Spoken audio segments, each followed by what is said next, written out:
Hello दोस्तों, आज हम लोग यहाँ पे जानने वाले हैं IDFC फर्स्ट बैंक के बारे में। लेकिन इंपॉर्टेंट वीडियो यहाँ पे इसलिए क्योंकि आज के दिन इसका यहाँ पे Q4 का नंबर आया है और ख़ास तौर से ये जो है यहाँ पर शेयर होल्डर्स के लिए इंपॉर्टेंट वीडियो है। आप इस वीडियो को बिल्कुल भी मिस मत करना। देखो, Q4 का जो नंबर है उसके बारे में जानना बहुत ज़्यादा जो है ज़रूरी होता है किसी भी जो है शेयर होल्डर को।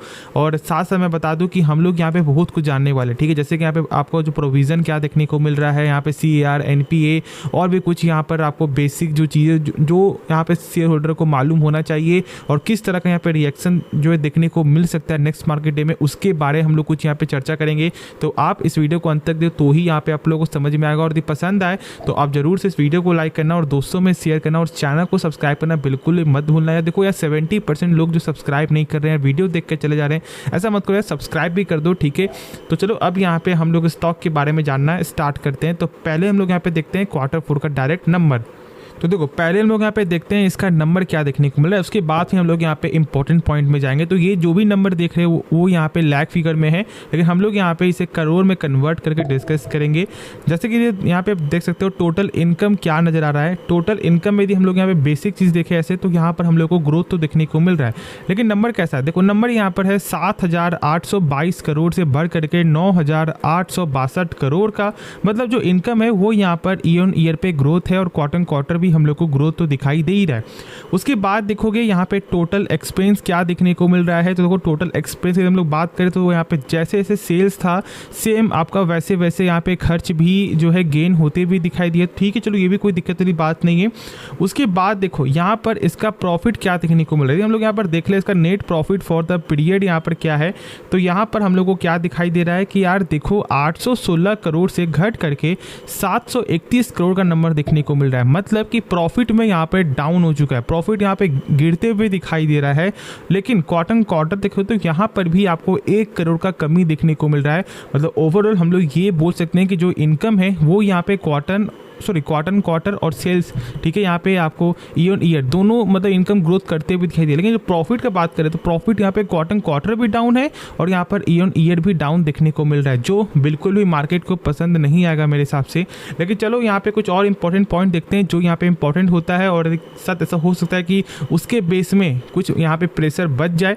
तो देखो, स्टार्टिंग करते पहले हम लोग यहाँ पे देखते हैं इसका नेट NPA क्या देखने को मिल रहा है। देखो, नेट NPA यदि हम लोग यहाँ पे बात करें आपको परसेंटेज को लेकर के, तो 0.86% से कम होकर 0.60% देखने को मिल रहा है, जो गजब का नंबर है, ठीक है। और ये मुझे सबसे ज़्यादा पसंद आया है। कोई भी बैंक का यदि बैड लोन कम हो रहा है ना, वो सबसे स्ट्रांग होता है। और ये बात मैंने बार बार अपने वीडियो के माध्यम से शेयर किया हुआ है और जो लोग मुझे पहले से फॉलो करते हैं उनको ये सब पॉइंट के बारे में नॉलेज है। साथ साथ क्वार्टर भी देखोगे तो यहाँ पर भी कमी आते हुए दिखाई दिया है। तो ये गजब का यहाँ पर फिलहाल डाटा शो करते हुए कंपनी दिखाई दे रही है। और इसका जो रिएक्शन है वो देखो, दोनों को यहाँ पे एवरेज करने के बाद ना कहीं ना कहीं सेटल होते हुए दिखाई दे जाएगा मेरे हिसाब से। लेकिन चलो, कुछ और भी पॉइंट हम लोग यहाँ पे देखते हैं, जैसे कि यहाँ पे इंपॉर्टेंट पॉइंट है। उसके बाद यहाँ पे आपका आता है जो प्रोविज़न, ठीक है। अब ये देखो, ये जो प्रोविज़न होता क्या है ना, सिंपल बेसिक में आप जानो कि प्रोविज़न इंपॉर्टेंट क्यों होता है और इसका मतलब क्या होता है। प्रोविज़न का मतलब है कि जैसे कि मान लो, ठीक है, आपने मार्केट में 100 रुपया डाला, लेकिन कहीं ना कहीं आपको ये लग रहा है कि शायद मेरा जो 100 रुपया में जो मार्केट में जा रहा है वो कुछ पैसा मेरा यहाँ पे फंस सकता है, जो यहाँ पे नॉर्मल सी बात है भाई। यहाँ पे सारे लोग तो पैसा नहीं देंगे ना, कहीं ना कहीं 100 में सब जानते हो जो यहाँ पे 0.6% है वो यहाँ पे क्या है, वही तो है ना कि भाई 100 रुपया जा रहा है मार्केट में, लेकिन यहाँ पे पैसा आपको आ रहा है यहाँ पे 99.6, मतलब 0.4% जो है वो यहाँ पे मार्केट में ही आपको रह जा रहा है। तो इसलिए बैंक क्या करता है कि कुछ पैसे को साइड करता है, पहले से ही एक्स्ट्रा पैसे को साइड करता है, उसी को हम लोग बोलते हैं यहाँ पे प्रोविज़न।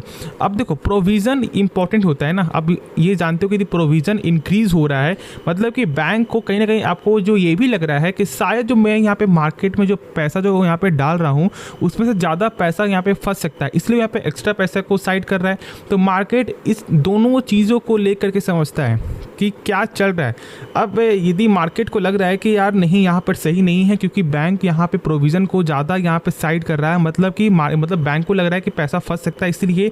और कहीं ना कहीं इंपॉर्टेंट आपको ये भी होता है कि चलो यार, बैंक कहीं ना कहीं एक्स्ट्रा पैसे को यहाँ पे साइड कर रहा है, जो यहाँ पर आपको कुछ जब कंडीशन ख़राब होता है तो वो यहाँ से वहाँ कर सके, मैनेज कर सके।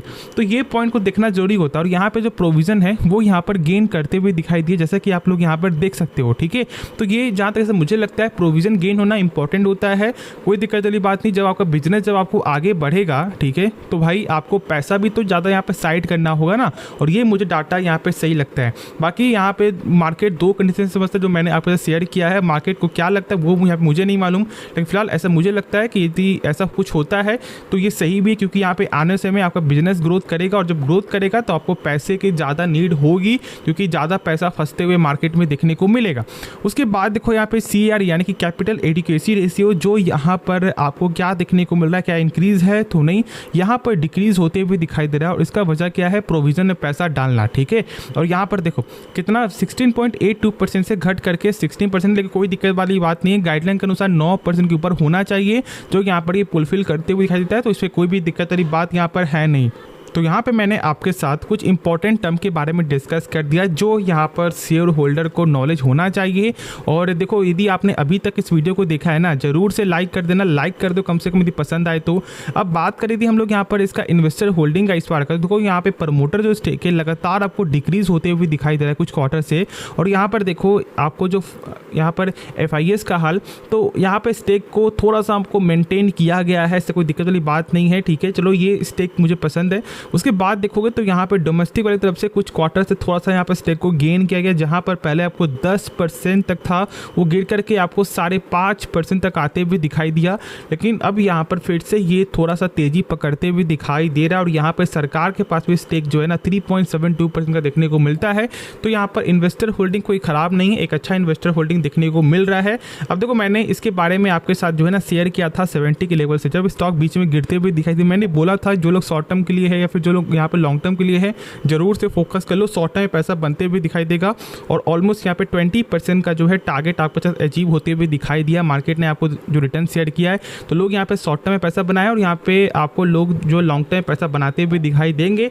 बैंक खराब नहीं, बैंक का फंडामेंटल खराब नहीं, लेकिन फंडामेंटल हमेशा चेकआउट करना ये हमेशा फ़र्ज होता है, क्योंकि यदि ऐसा नहीं करोगे ना तो देखो कंडीशन कभी भी कोई भी बैंक का ख़राब हो सकता है, और यदि टाइम में निकल जाना वो बेहतर ऑप्शन होता है कोई भी जो है कंपनी के लिए। पैसा 100 रुपये की जगह यदि मेरा मान लो 10 रुपये ही डूब रहा है तो कोई दिक्कत वाली बात नहीं है। कभी कभी लोग क्या करते हैं कि यार नहीं यार 10 रुपये डूब रहा है, कोई बात नहीं, हम लोग यहाँ पे वेट करेंगे, और उसके चलते 100 रुपये का वो 100 रुपये डूब जाता है। तो ऐसा कभी भी गलती नहीं करना है। यदि आपको कुछ भी ख़राब लग रहा है बेचो, ठीक है, बिना सोचे समझे उसके बारे में बेचो। यदि आपको पसंद नहीं है तो मार्केट का ये रूल है, ठीक है, किसी के कहने पे यदि कुछ ऐसा आप जो फैसला लोगे बाई सेल का, पैसा आपका ही डूबेगा। इस बात को आप लोग सही से जानते हो और समझते हो। तो इसलिए तो होप आपको ये वीडियो पसंद आया होगा। यदि आपको इस वीडियो में कुछ भी सीखने को मिला, जरूर से आप इस चैनल को सब्सक्राइब कर सकते हो, दोस्तों में शेयर कर सकते हो, और इस वीडियो को लाइक कर सकते हो। मिलते हैं नेक्स्ट वीडियो में, तो तब तक के लिए धन्यवाद।